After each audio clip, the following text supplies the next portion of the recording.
Hi guys, आपका स्वागत है रेशनल इंग्लिश क्लासेस में। प्यारे बच्चों, आज हम लोग पढ़ेंगे प्रीपोजिशन ऑन का प्रयोग के बारे में। आज का क्लास बहुत इंपॉर्टेंट है, बहुत मजेदार है, बहुत शानदार है। आप इस वीडियो को अंत तक देखिए ताकि सारा कंसेप्ट आप समझ सकें। आज जो मैं पढ़ाने जा रहा हूं ऑन का प्रयोग के बारे में, शायद ही कोई ऐसा टीचर आपको बताया होगा या आप पढ़े होंगे।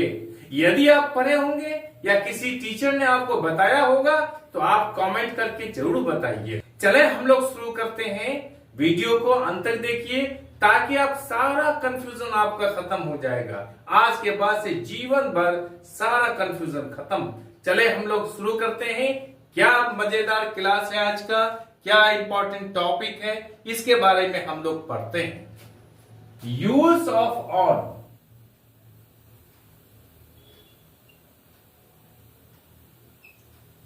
अब पहला कंसेप्ट हम लोग देख लेते हैं क्या है। प्यारे बच्चों, मान लिए एक उदाहरण के द्वारा हम लोग समझते हैं एक देश ही है। ये है क्या, ये ईस्ट है, ये साउथ है, ये वेस्ट है, ये नॉर्थ है। अगर हम लोग कहें कि ये नॉर्थ साइड में एक स्थान यहां पर अंदर में है और एक स्थान यहां बॉर्डर में है, एक स्थान यहां पर है।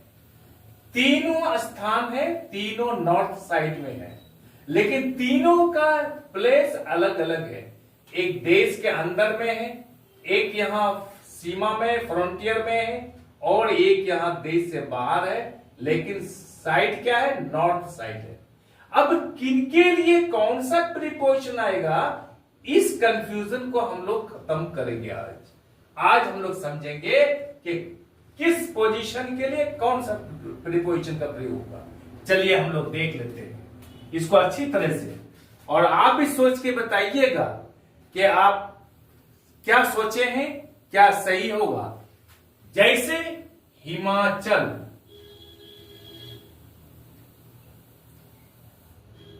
प्रदेश, इज, या खाली जगह द नॉर्थ ऑफ इंडिया। दूसरा सेंटेंस लेते हैं हम लोग, द हिमालयस इज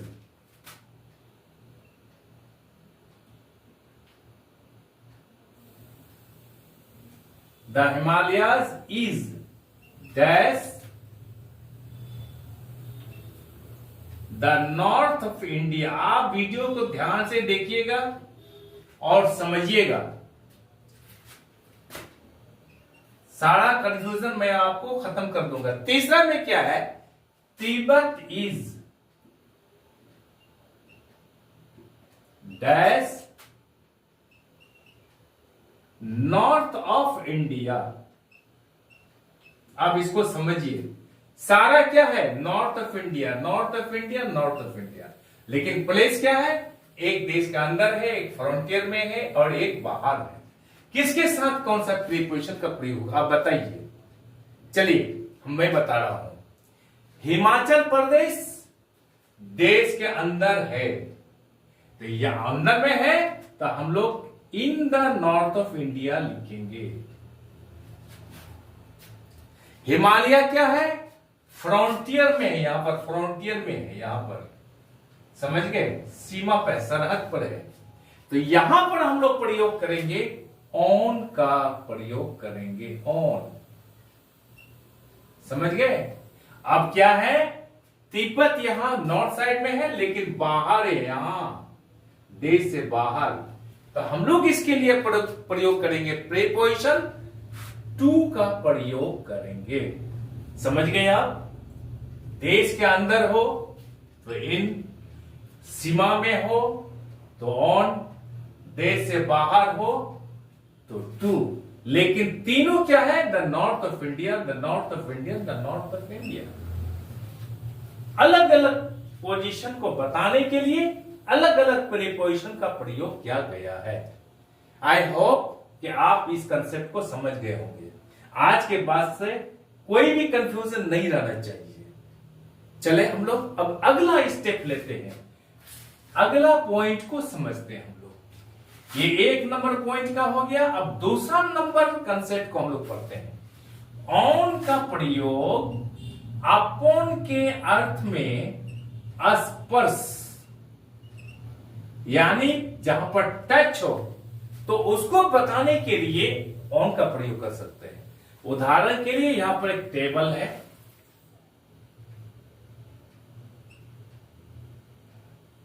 और टेबल के ऊपर एक किताब है, यहां पर यहां टच है तो यहां पर ऑन का प्रयोग करेंगे। तो उदाहरण क्या होगा? The book is on the table. The book is on the table, यानी स्पर्श को बताने के लिए जहां टचिंग हो वहां पर ऑन का प्रयोग होगा। ऐसे कर सकते हैं आप। The ring is on my finger.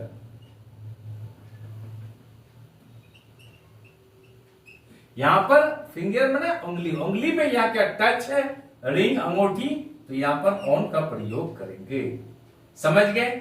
जहां स्पर्श हो वहां पर हम लोग क्या करेंगे? ऑन का प्रयोग करेंगे। अब हम लोग अगला कंसेप्ट को समझते हैं प्यारे बच्चों। अगला कंसेप्ट क्या है? ऑन का प्रयोग के विषय में, के बारे में, अबाउट के अर्थ में होता है। ऑन का प्रयोग किसके अर्थ में? के विषय में, यानी के अर्थ में क्या जाता है, अबाउट के अर्थ में, के बारे में क्या जाता है। जैसे एग्जांपल हम लोग लेते हैं, he wrote a book on India. He wrote a book on India. इसका अर्थ क्या हुआ? वो भारत के बारे में किताब लिखी। भारत के बारे में एक किताब लिखा। ही रोट ए बुक, उन्होंने किताब लिखा ऑन इंडिया, भारत के बारे में। यहां पर ऑफ इंडिया नहीं करेंगे, ऑन इंडिया करेंगे। अब हम लोग चौथा कंसेप्ट को पढ़ते हैं। हम लोग चौथा कंसेप्ट क्या है? ऑन का प्रयोग कोई डिवाइस को बताने के लिए, कोई मशीन को बताने के लिए प्रयोग किया जाता है। उदाहरण के लिए, he heard this news on the radio. He heard, hear का past tense, he heard, heard this news, वह इस न्यूज को, इस समाचार को सुना ऑन द रेडियो।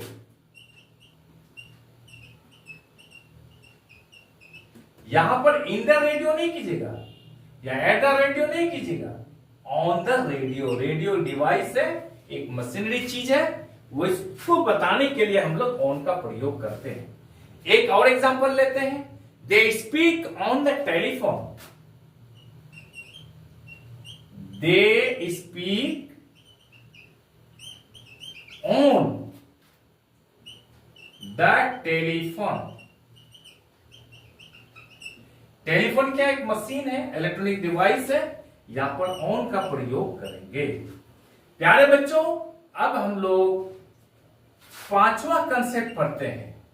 पांचवा कंसेप्ट क्या है? ऑन का प्रयोग के साथ, समझ गए, के अर्थ में होता है, के साथ। अब कैसे होगा देखिए, ऑन का प्रयोग के साथ यानी विथ के अर्थ में होता है। यदि आपको कोई कहे कि क्या आपके पास पैसे हैं और आपके पास पैसे नहीं है, तो आप अंग्रेजी में क्या कहिएगा? I have no money. यह गलत है। आप कहिएगा I have no money on me. I have no money on me. कभी भी आप आई हैव नो मनी नहीं कहिएगा, आप कहिएगा I have no money on me, मेरे पास पैसे नहीं है। और प्रश्न कैसे करेंगे? Have you got any money on you? Have you got any money on you.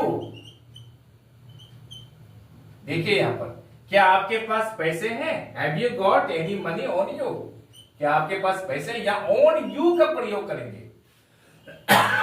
इसका अर्थ होता है आपके साथ में कोई पैसे हैं तो आप उत्तर दीजिएगा। यदि आपके पास पैसे नहीं है तो कहिएगा I have no money on me. उसके पास पैसे नहीं है, he has no money on him. Sita के पास पैसे नहीं है, Sita has no money on हर।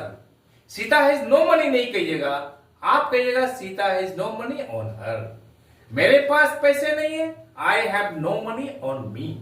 समझ गए कंसेप्ट को आप? अब प्यारे बच्चों, आखिरी और इंपॉर्टेंट कंसेप्ट में बता रहा हूं। ऑन का प्रयोग ऑन द बेसिस ऑफ के आधार पर के अर्थ में होता है। ऑन का प्रयोग क्या था? ऑन द बेसिस ऑफ, यानी के आधार पर के अर्थ में होता है। जैसे he has been sent there on transfer, he has been sent there on transfer, यानी he has been sent there, उसको वहां भेजा गया। on transfer यानी स्थानांतरण के आधार पर। he has been given scholarship on his merit, उसके मेरिट के आधार पर उसको स्कॉलरशिप दिया गया। प्यारे बच्चों, आई होप कि आप सारा कंसेप्ट को समझ गए होंगे। कोई भी कंसेप्ट समझने के लिए बाकी नहीं रहा होगा। आपसे रिक्वेस्ट है, अनुरोध है, बेनती है कि आप चैनल को लाइक और सब्सक्राइब कर दें तथा अपने मित्रों के बीच में शेयर कर दें। बगल वाले बेल आइकन को दबा दें जिससे कि हर आने वाला वीडियोस का नोटिफिकेशन आपको मिलता रहे। यदि आप बेल आइकन को दबा देते हैं, चैनल को लाइक और सब्सक्राइब कर देते हैं, तो इससे मेरा हौसला बढ़ता है, मैं मोटिवेटेड होता हूं। इसलिए आपसे रिक्वेस्ट है कि आप चैनल को लाइक और सब्सक्राइब कर दें। आज हम लोग यहीं तक रखते हैं, फिर अगले क्लास में इससे और मजेदार टॉपिक लेके मैं आपके सामने हाजिर रहूंगा। तब तक के लिए विदा, बाय।